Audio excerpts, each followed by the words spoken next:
Hello, আসসালামু আলাইকুম। আমি সৌরভী সিলেট থাকি। আপনারা লাগে লইয়া এসে আজকে পেঁপে রেসিপি। তো আগে পেঁপে গাছখানে ফাইডা খাইটা কুইটা দইয়া রাখি দিছি। এটার মাঝে দেওয়ার লাগে রুই মাছ বাজা করতাম। তো এটার মাঝে দিছি হলুদ, মরিচ আর হালকা লবণ বাখর দিছি, দিয়ে সুন্দর করে কষলাইয়া বিসমিল্লাহির রহমানির রহিম বইয়া আলু আরি বইয়া এটার মাঝে দিলেছি মাছ এক করিয়া সবটি দেওয়ার পরে ওই যখন আমার প্রায় সম্পূর্ণ মাছ হওয়া বা তখন আমি এক সাইড হয়ে গেছে আর এক সাইড উল্টাই দিয়েছি। তো হয়ে গেছে কি এখন আমি বাগার বইছি, তোমাদের দেখাইলাম না পেঁয়াজ হলুদ মরিচ বা যা লাগে তা সবটা দিলাম।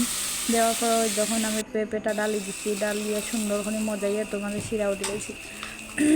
তো সময় শর্টকাট থাকায় আমি ভিডিও খাটি দিলেছি। তো তোমরা যখন শিরা দিয়া মাছ দিলেছি এক করি সকলটি দেখতে পারলা খুব সুন্দর কালারটা আইছে। জানি না কিলা মজা হইব নিতে, পুরা ভিডিও দেখার লাগে আপনারা অসংখ্য ধন্যবাদ।